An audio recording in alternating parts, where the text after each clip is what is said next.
Con el reciente incremento a los salarios mínimos, este avanzó más de lo que lo había hecho en los últimos 40 años, según el gobierno. Sin embargo, nadie siente ni nadie espera sentir esto en sus bolsillos porque el poder adquisitivo se ha deteriorado mucho más en los últimos 30 años. De esto vamos a hablar hoy con la secretaria del Trabajo del Distrito Federal, Amalia García, y con Jorge Javier Romero, especialista de la UAM sobre estos y otros temas. Soy José Buendía, muchas gracias por estar con nosotros en este programa en el que todas las ideas se pueden cuestionar siempre que se debatan. Acompáñenme a ver algunos datos de contexto y regresamos aquí a nuestro foro a tener nuestro debate de hoy. El salario mínimo dejó de ser suficiente para asegurar el poder adquisitivo de cobertura de lo básico después de la crisis económica de los años 80. Así lo reconoce la Coparmex, organismo empresarial que ha demandado un incremento a las percepciones de los trabajadores para el próximo año superior al otorgado por las autoridades. Sin embargo, la Comisión Nacional de Salarios Mínimos solo aceptó un aumento de 73.04 a 80.04 pesos para el próximo año, uno de los mayores de la última década, aunque para voces como la Coparmex, insuficiente para revertir la pérdida del poder adquisitivo. Aunque se argumenta que es relativamente menor el número de trabajadores que ganan el mínimo, las posturas favorables a elevar el salario inscriben esta medida dentro de la necesidad de fortalecer la economía interna ante la desaceleración y la incertidumbre por el comercio y el crecimiento mundial. La cúpula empresarial llamó a desarrollar una estrategia proactiva, con políticas y acciones que puedan implementarse y dar resultados con la mayor rapidez posible en el escenario de corto y mediano plazo para fortalecer el mercado interno. No obstante, muchos sostienen que el salario mínimo es una sentencia legal de exclusión que prohíbe contratar en el sector formal a los más desfavorecidos en una sociedad, aquellos con menor escolaridad y cualificación. Esto no solo es injusto, sino discriminatorio, pero no les importa a quienes lo proponen porque sirve muy bien para sus fines políticos. Entonces, ¿el aumento es insuficiente para fortalecer el mercado interno? Posiciones. 1. El secretario de Trabajo, Alfonso Navarrete Prida, afirmó que la medida de subir el salario mínimo de 80.04 pesos para 2017 no es improvisada ni producto de una ocurrencia, sino que se enmarca en una serie de acciones que hemos hecho durante 4 años, dijo. Para 2017 no se prevé una inflación generada del aumento de 7 pesos al salario mínimo, el cual pasó de 73.04 a 80.04 pesos, señaló Alfonso Navarrete, titular de la Secretaría del Trabajo y Previsión Social, durante una conferencia conjunta. 2. Por su parte, Eduardo Sánchez, vocero de Presidencia, dijo que este es un incremento sin precedentes al mínimo, ya que estará 9.5% arriba del salario actual, lo que significa que el mínimo ha tenido una recuperación de 578 pesos mensuales en lo que va de la administración de Enrique Peña Nieto. Con esto, se ha tenido un avance mayor que los 40 años previos. 3. El CCE indicó en un comunicado que hoy se torna crítico fortalecer nuestro mercado interno y propuso crear un paquete de lineamientos y acciones emergentes para que la combinación de los anteriores factores no impidan que el país crezca 2% en 2017, lo que significa una afectación importante en el empleo y el bienestar de las familias. 4. México tiene la canasta básica y el salario mínimo más bajos de América Latina, según el banco UBS. 5.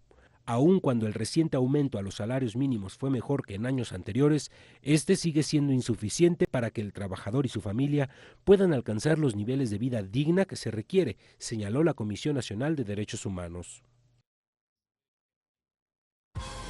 Arrancamos con opiniones encontradas. Muchas gracias por estar con nosotros. Vamos a hablar de un tema que a usted le preocupa particularmente y es la evolución, el desarrollo, lo que está sucediendo con el salario mínimo, que es lo mismo que decir con el poder adquisitivo de las mayorías de este país. Muchas gracias por estar con nosotros y me da muchísimo gusto que hoy venga aquí al estudio a debatir la secretaria del Trabajo del Distrito Federal, Amalia García. Amalia, como siempre, un gusto estar aquí. Que esté con nosotros y por supuesto muchísimo gusto. Muchas gracias, Jorge Javier Romero, por estar con nosotros también, profesor investigador de la UAM y además un activista en el tema del salario mínimo. Muchas gracias a los dos. Yo tengo la impresión, tú me corregirás, Amalia, pero que en efecto después de toda la discusión que ha habido a lo largo de este año en buena medida han salido del Distrito Federal, que ha pugnado fuerte por impulsar el salario. El triunfo del presidente electo en Estados Unidos, de Trump, ha venido otra vez, sobre todo sus políticas proteccionistas, a poner otra vez sobre la mesa la necesidad de fortalecer el mercado interno, y esa es una nueva oportunidad para el tema del salario. ¿Tú lo crees? Y si es así, ¿cómo ves digamos, el impulso que le puede dar a esta discusión, que tiene también muchas resistencias? No, yo creo absolutamente que efectivamente lo que se requiere es impulsar el mercado interno. Si se quiere reactivar la economía, se requiere capacidad de compra de la población, es decir, de todos los trabajadores, pero habría que empezar por los que menos ganan. Los que no ganan ni siquiera para comer, ni siquiera para la canasta básica, como dice el Coneval. Yo recuerdo hace algunos años que vino Clinton, dio una plática. Además, el presidente Clinton fue muy exitoso en su política económica y realmente tuvo un crecimiento. Y lo que él decía, que lo que explicaba el gran crecimiento de China antes de que se globalizara, fue que decidió activar más bien su mercado interno. Y yo creo que nosotros estamos ante esa necesidad, pero el aumento que se ha dado a conocer, que empezará en enero... De si 73.04 a 80. Así, 80.04. Así es. Si bien es positivo, pesos, porque habla de que estamos en la decisión correcta, de que aumente el salario mínimo, es absolutamente insuficiente para reactivar el mercado interno, porque solamente será para medio comer, pero no es suficiente como para que la economía, para que la industria pueda salir adelante. Entonces se requiere una política todavía de una gran determinación, de aumentos graduales, que realmente genere una capacidad de compra muy importante y que a millones de mexicanos les permita que fortalezcan la economía. Y también, en opinión de muchos seguramente, también la justicia para ellos.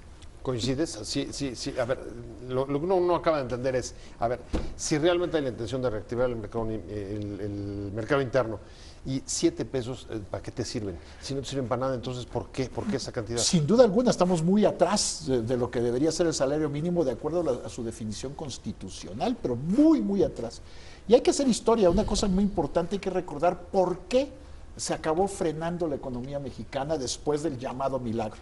Es decir, de los años de crecimiento que la economía mexicana creció durante 30 años a un 6% anual, un poco más de 30 años. ¿Por qué se acabó frenando? Precisamente porque el salario de los trabajadores no creció lo suficiente para incorporarlos al mercado interno.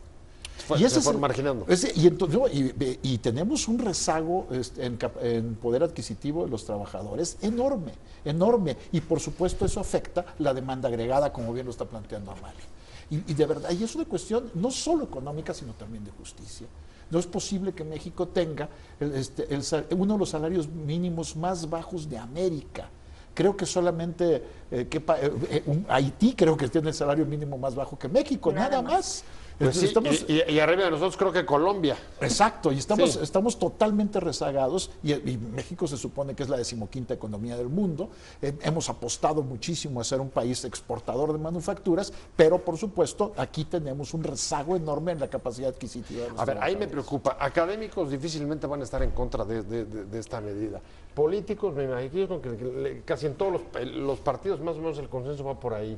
Incluso la Coparmex, declaraciones durísimas, así desde 1979, después de la crisis de 79, no se ha recuperado nunca el salario mínimo. ¿Por qué si se percibe ese nivel de consenso, los resultados son estos? 7 pesos. Bueno, los 80 pesos, que la verdad es que es una cosa miserable. Perdón por la palabra, pero no hay otra palabra para poder decirlo de otro modo. ¿Y qué es lo que yo creo que ha pasado? Dicen 2 tipos de países, 2 tipos de gobiernos más bien, 2 tipos de gobiernos. Aquellos que optan por ir a competir con educación, invirtiendo en tecnología, en conocimiento, con buenos salarios, con un mejor ambiente laboral, menos jornadas de trabajo, más productividad, y ahí están la mayor parte de los países de la OCDE que están en esas condiciones. Del otro lado hay países que lo que hacen es que para intentar competir, exprimir la mano de obra a un grado extremo, extender las jornadas laborales y casi no le invierten ni a educación, ni a ciencia, ni a tecnología, ni a investigación. Bueno, ahí está México. cree que puede competir en el mundo con una mano de obra barata, y cuando todavía Donald Trump dice que va a cerrar la frontera y que va a subir los aranceles, hay quien dice, es que México es competitivo porque vean sus salarios. Bueno, así no podemos ir a competir ofreciendo como carne de cañón a los trabajadores y diciendo, tienen salarios de miseria, tienen más poder adquisitivo el salario mínimo de Guatemala y de Bolivia que el de México. Esto no puede ser. Imagínate, indirectamente le tenemos que agradecer un poco a Trump, el que No, aquí, yo no el creo que aquí tenga que subir los salarios. No, yo no creo que Pero- tengamos que perdón, agradecerle nada a Trump, pero efectivamente, es que... Yo sé que sería políticamente incorrecto hacerlo, pero yo ando un poco políticamente incorrecto, Pero Romero. fíjate, es que de verdad, hemos perdido una enorme oportunidad después de la gran crisis de los 80, cuando ya se paralizó la economía, llevamos en este país más de 30 años en estancamiento, creciendo a unos niveles ínfimos que están apenas por arriba del crecimiento poblacional. Es decir, el crecimiento del ingreso per cápita en este país ha sido miserable. Y tiene razón Amalia en una cosa fundamental. En lugar de apostar a que la población mexicana tenga mayores capacidades, apostar a invertir en capital humano, se ha apostado a vender fuerza de trabajo barata. O Es sea, decir, hemos hecho dumping social. pues, una suerte de dumping social, sí, digo, en efecto. ¿O cómo se llama eso? Sí. Sí, sí. Nada más vean ustedes, el día de hoy se publicaron los resultados de la prueba PISA 2015. México, en los últimos 15 años, desde que se mide PISA en México, México no ha avanzado absolutamente nada en educación. Es decir, tenemos un rezago Nuño lo aceptó brutal. y no, estamos en el piso. Estamos en el piso absoluto. En el piso de Pisa. Y eso tiene que ver con que no ha habido inversión suficiente en la formación de los maestros, en los salarios profesionales de los maestros, en mejorar la infraestructura escolar, inversión pública. Eso es una parte sustancial del hecho de que estemos atrasados en la capacidad de que este país aproveche las ventajas de los mercados complejos y del cambio tecnológico. Y entonces hemos estado apostando a eso, a salarios bajos que no tienen ninguna capacidad real de aportar a la demanda agregada. Entonces, toda nuestra economía se enfocó durante este tiempo a sacar ventaja del Tratado de Libre Comercio y resultó que esa ventaja es tremendamente frágil. ¿Era lo más fácil? Bueno, Digamos, eso no tenía pierde, baja los salarios, no tienes que hacer mayor inversión. No, la realidad y es que simplemente explota. O sea, es ¿ese es un poco el planteamiento? ha sido una decisión política, Sí. porque como Ajá. se dice coloquialmente, no es la economía, es la política. Aquí son las decisiones políticas, y la decisión política fue que había que exprimir, y en todo caso, ¿quién sale ganando? Pues ese 10% en México que concentra el 64% de la riqueza del país, el 10% que concentra el 64% de toda la riqueza, también lo hace a costa de los salarios mínimos, A de ver, bajísimos a ver, salarios. El Eso es- a ver, 25% sí. más pobre de este país solamente tiene el 6% de la riqueza nacional. No, bueno, ha si habido eso un no es proceso, abismal, un proceso de concentración espantoso, pero, a ver, decisiones políticas. O sea, ¿han sido decisiones políticas de quién? ¿De los tecnócratas? ¿De el PAN? ¿Del PRI? ¿De quién? Yo diría ¿A que quién tenemos cuando que responsabilizar de lo esto? que hoy está en crisis, lo que hoy reventó fue el consenso de Washington, o sea, el modelo neoliberal. Bueno, eso es lo que empezó a funcionar aquí después de los años 70. Llega el neoliberalismo y dice, vamos a apretar los salarios, se van a controlar, y tenían un argumento, entre comillas. Decían, es que si aumenta el salario mínimo, el efecto Faro, el famosísimo efecto Faro, va a generar una inflación generalizada, en lugar de decir que reactivaría el mercado interno. Bueno, ahora ya se desligó el salario mínimo como medida de cobro para distintos, desde... La indexación. Así Desde es, ya no multas. está indexado, Ajá. desde multas, hipotecas, etcétera. Ya no está. Entonces, ¿por qué sigue siendo tan bajo? En Estados Unidos, por ejemplo, en California, la decisión que han tomado, porque ahí las decisiones se toman estado por estado, no hay una centralización. La decisión que se tomó es que gradualmente van a ir aumentando el salario a $15 la hora, no al día, la hora. Y aquí se aumenta a 80 pesos el día. Bueno, es verdaderamente inaceptable. Y luego cuando A ver, entonces siguen siendo decisiones políticas. es una decisión política. La decisión política predominante es que que el criterio fundamental de política monetaria era controlar la A ver, inflación. entonces, y eso a ver. era lo que determinaba todo. Pero es que ahí es donde está ahí es donde uno no entiende. Todo el mundo está hablando desde el Consejo Coordinador Empresarial, Coparmex, No, el Consejo gobierno Coordinador Empresarial se opone. No, está hablando del mercado interno. Sí. Pero al mismo tiempo, digamos que son políticas o decisiones políticas similares a las que hemos tenido en las últimas 3 décadas. Sí, bueno, no nos hemos ¿Cómo movido. salvas esa? Ayúdame a entenderlo. No, pues es que es el momento de moverse. Es el momento, incluso ahora que viene el cambio del gobernador del Banco de México, sería deseable que llegara ahí alguien joven que planteara que la inflación es una cuestión que hay que cuidar, pero también hay que promover el crecimiento. Y el crecimiento se promueve con políticas públicas, con políticas estatales de inversión. Tenemos que invertir en infraestructura. Ya es hora de que, en lugar de hacer una reforma educativa tacaña, se invierta en la formación de los profesores, en hacerlos que tengan las capacidades para poder cubrir la evaluación que les quieren imponer, ¿no? Pues que tengan las capacidades. Eso es inversión. Inversión que permita también elevar su poder adquisitivo de todos los trabajadores. Pero el tema central es el salario mínimo, porque afecta a los más pobres de este país. Y tenemos que elevar la capacidad adquisitiva de esos más pobres para que puedan, para que superen el nivel de supervivencia. La pregunta entonces sería, ¿cuál puede ser la estrategia frente a las resistencias que, como bien dices, desde el Consejo Coordinador Empresarial son muy duras? Tengo que hacer un corte comercial y regreso con esa pregunta. Estamos en Opiniones Encontradas, 2 minutos de corte, no se vaya, regresamos en un momentito.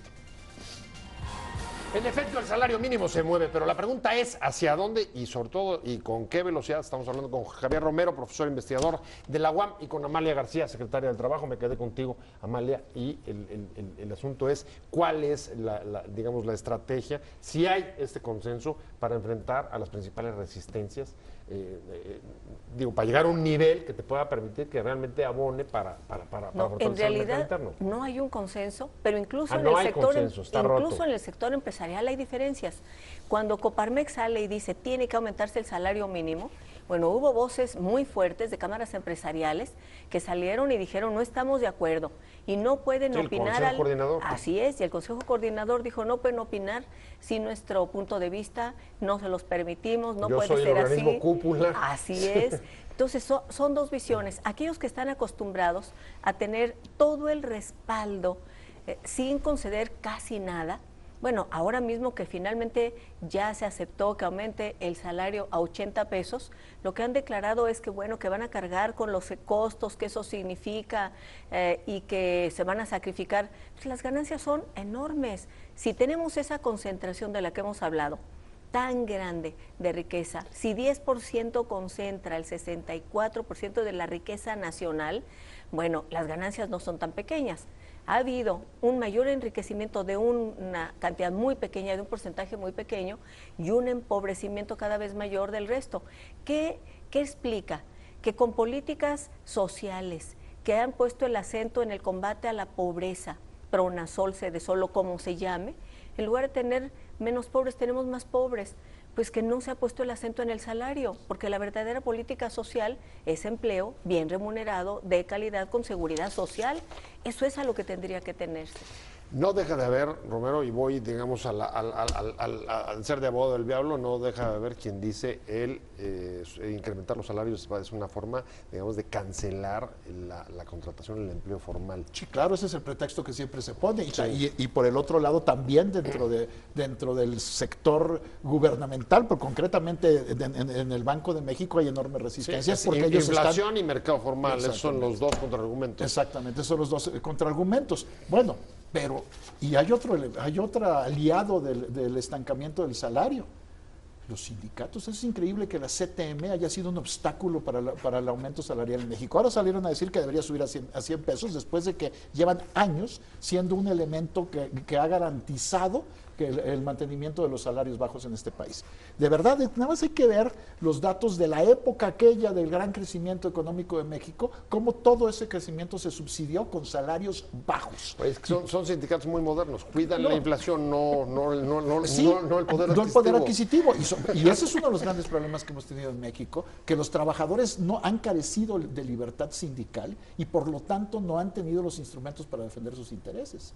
Y eso lo han utilizado estos empresarios que se han enriquecido brutalmente a lo largo de la historia de México a costa del poder adquisitivo de los más pobres. Y eso simplemente como hecho de justicia tiene que ser revertido.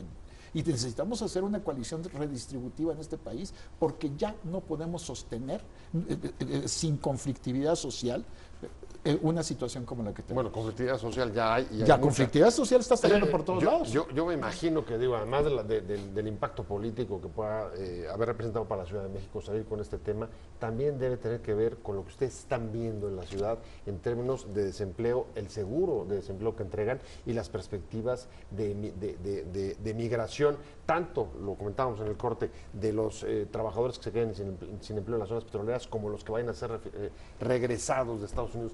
¿Cuál es la estrategia, Amalia? Bueno, primero la perspectiva y luego la estrategia. Sí, la perspectiva. La Ciudad de México, o la megalópolis, porque es la megalópolis, es un centro de atracción, es un imán muy fuerte. Solamente baste decir que aparte de los 8 millones de personas que vivimos aquí, que aquí tenemos nuestra casa, vienen a trabajar diario 1,5 millones aproximadamente, sobre todo el Estado de México. Diario vienen 1,5 millones.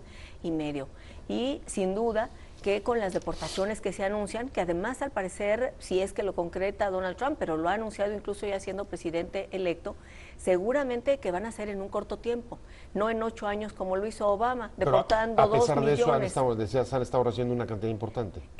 Hay un seguro de desempleo en la Ciudad de México, es el único lugar donde hay seguro de desempleo, y una decisión es que una parte del seguro de desempleo sea para que quienes llegan deportados aquí a la Ciudad de México, que son originarios de la Ciudad de México, reciben su seguro de desempleo por 6 meses, pero inmediatamente también, junto al seguro de desempleo, capacitación para poder insertarlos en el mercado de trabajo, acceso a la bolsa de trabajo, ferias del empleo, y lo que estamos planteando es la pertinencia de ver qué hacían en Estados Unidos, porque el 70% aproximadamente de quienes están regresando tienen una edad de entre 30 y 49 años, es decir, edad productiva, una edad productiva formidable, ya cuentan con experiencia, ya tienen en su haber habilidades, conocimientos, idiomas, y entonces saber qué hacían en Estados Unidos, porque aquí debemos aprovechar esa gran riqueza de estos mexicanos que se fueron a fortalecer la economía norteamericana. Uno de los segmentos, por lo menos uno de los segmentos en donde podría fortalecerse la inclusión laboral es en el turismo. La Ciudad de México se ha convertido en el principal destino turístico nacional. La gente viene a todo tipo de cuestiones. Turismo religioso, bueno, ahora vienen varios millones. El 12 de diciembre. 12 de diciembre. Turismo médico, vienen con su familia. 30% de las atenciones médicas es para personas del resto de la República, o vienen a espectáculos, o vienen porque aquí hay servicios financieros y están las grandes corporaciones, o vienen con el gobierno. Turismo. Y también turismo extranjero. Es el segundo destino más importante de turismo internacional. Entonces, ahí hay una posibilidad, pero tenemos que ver con qué conocimientos contaban para ver cómo se les reinserta, para que el seguro de desempleo sea la vía, para que no se hundan, no lleguen abandonados, porque además la Ciudad de México tiene una ley que establece que es una ciudad hospitalaria. La pluriculturalidad establece que se les atienda. Es una carga fuerte, seguro de desempleo, migrantes, y la promesa hasta hoy respecto al salario es que se tendría un incremento gradual. A mí a ratos cuando dicen gradual me da un poco de miedo, porque gradual pueden ser 30 años, como los últimos 30 en el que no se ha recuperado el poder adquisitivo, o puede ser mucho más rápido. Regreso contigo para ver, porque el escenario justamente es de profundización de la problemática económica el próximo año. Entonces, ¿qué tan gradual o cómo vamos, o cómo tendría que ir subiendo la velocidad de esto? Estamos hablando del salario mínimo aquí en Opiniones Encontradas. No se vaya, en 2 minutos regresamos. El gobierno de la ciudad le gustaría que el salario mínimo llegara gradualmente hasta 180 pesos, hoy está en 80 ya con el incremento. ¿Qué tan rápido debe de evolucionar? Estamos hablando con la secretaria del Trabajo del Distrito Federal, de la Ciudad de México, perdón, Amalia García, y Jorge Javier Romero, me quedé contigo. ¿Qué tanto es tantito? ¿Cómo debe ser la gradualidad? No, me parece que tenemos un rezago enorme que hay que tratar de cubrir rápidamente. Sobre todo porque tenemos que tener una política de choque frente a lo que viene. Estamos verdaderamente ante el riesgo de entrar en recesión. Y frente a la recesión, ¿qué es lo que hay que hacer? Pues hay que reactivar la economía con políticas contracíclicas que lo que implica es reactivar en primer lugar la demanda agregada. Y eso tiene que hacerse a partir del salario. Y eso también lo tienen que entender los empresarios. Los empresarios, claro, lo que decía Amalia hace rato es cierto, es decir, hay empresarios con intereses distintos, ¿no? Hay empresarios que lo que están pensando es que su ventaja competitiva sigue siendo exportar. vender, pues, pero sobre todo exportar con base en fuerza de trabajo muy barata, ¿no? Es decir, con el diferencial de ingresos respecto a Estados Unidos. Eso está ahora en serio riesgo ante la política que puede emprender el próximo presidente de los Estados Unidos, ¿no? Entonces, tenemos que ver cómo vamos a tratar de frenar la recesión en este país, qué tipo de incentivos se le van a meter a la economía para que no se paralice.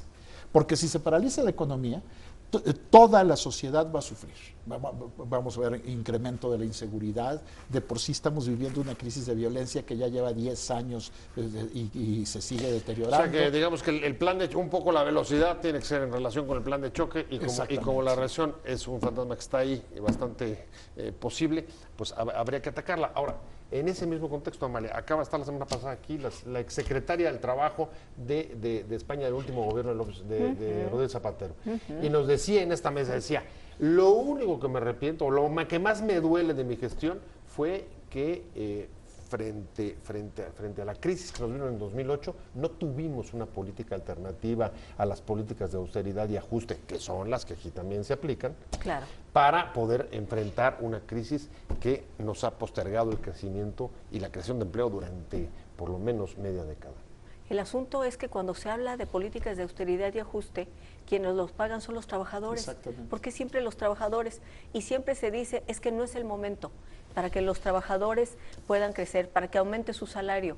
Siempre es el momento para que los empresarios puedan que haya políticas fiscales que los puedan respaldar, que los beneficien. Siempre es el momento para que se diga que debe haber inversiones que les favorezcan, en fin. Y qué bueno que veamos cómo crece el sector empresarial, pero tiene que ir emparejado a que sea el momento ya de los trabajadores también, porque además yo creo que la Coparmex lo visualizó perfectamente. Para que realmente se reactive el mercado interno no son suficientes 80 pesos. Con eso basta para comer, pero no para que la gente salga a una tienda de compras. No pueden hacerlo. Si la gente solamente tiene para comer, no tiene para nada más. Y entonces para reactivar el mercado interno sí efectivamente tendría que irse a un aumento gradual paulatino y a ir a competir en mejores condiciones. Y efectivamente yo coincido cuando se habla de los sindicatos. Tiene que haber sindicatos que den una batalla real. La propia Constitución establece la posibilidad de dar la batalla de la huelga. Aquí se levanta como una bandera de orgullo que no hay una sola huelga, cuando la verdad es que sí ha habido huelgas. Lo que pasa es que no se les registra, se les archiva, en fin, pero se requiere que haya un aumento, una mejora en las condiciones de vida de la población para que se reactive este mercado interno. Ahora, para pagar esos incrementos salariales, o vienen de inversiones de los empresarios, o tienen que entrar al Estado en un contexto de recesión. ¿Y eso significa deuda o puede significar inflación? ¿Vale la pena el riesgo? Vale la pena el riesgo. Yo creo que el dogmatismo en torno a la inflación y a la deuda se tiene que suavizar un tanto. Sí, bueno, Peña lo ha suavizado bastante. No, sí. Y enseguida han salido las voces. Pero ¿a dónde se han ido los recursos nuevos del Estado? ¿A pagar al ejército y a la marina desplegadas en las calles? En lugar de inversión en infraestructura, en lugar de inversión en capacitación, en lugar de inversión productiva, se ha ido todo a tratar de frenar la crisis de inseguridad y además por la vía peor, que es la de la militarización. De verdad, ¿a dónde se enfoca el gasto? Esa es una cuestión fundamental. Y necesitamos que el Estado juegue un papel activo en la reactivación de la economía. Eso es de verdad, el mito de que el Estado debe inhibirse y el mito de que el Estado lo único que tiene que controlar son las variables macroeconómicas con un dogmatismo absoluto, nos ha llevado a la situación en la que estamos de estancamiento por más de 30 años. Si ese diagnóstico fuera cierto, ¿no ha faltado una opción mucho más dura, mucho más pujante? Se requiere, y seguramente que hoy ya hay una ciudadanía que va a exigir que se tomen medidas muy consistentes, muy claras, frente a una política económica que fracasó, y fracasó no solo en México, ha fracasado en el mundo. Ahora valdría la pena nuevamente preguntarse si es el fin de la historia, sí. Como decía Fukuyama, pero de la historia del neoliberalismo, porque todas sus recetas Todo lo que plantearon fracasó. Y bueno, si estábamos en una época de economías abiertas, de globalización, y esto empieza a cerrarse, se empieza a cerrar en muchos lugares. No solo es Estados Unidos, es Gran Bretaña, la propia Europa está empezando a cerrarse. ¿Qué tendría que hacer México? Revisar su política económica y el rumbo e invertir efectivamente en educación. A mí me impacta que, por ejemplo, se le recorten recursos al Politécnico, al Instituto Politécnico Nacional, una gran institución que tendría que estar... CONACYT. A CONACYT se le recortan recursos. CONACYT? Entiendo que es fuerte. Sí, son sí. 20 y Fuerte pico por ciento. para todas las universidades y para CONACYT vienen fuerte, cuando lo que deberíamos estar es cuidando Así es el es. gasto educativo. No están viendo la catástrofe educativa en la que estamos. Tenemos que entrarle a eso en serio. Si no, este país no va a poder tener posibilidades de entrar a ninguna competencia internacional. Eso lo vamos a dejar como tema para el próximo programa, que Me parece muy ya te invitaremos, porque es que a mí el tiempo se me ha ido. Muchísimas gracias, Amalia García, Gracias. secretaria del Trabajo de la Ciudad de México, por haber estado con nosotros esta tarde. Muchas gracias, Jorge Javier Romero, por haber estado, profesor investigador de la UAM, pero sobre todo gracias a usted por haber estado con nosotros aquí en Opiniones Encontradas. Nos vemos mañana a 6 de la tarde aquí desde Ciudad Imagen. Mientras tanto, tenga una buena tarde, que le vaya muy bien.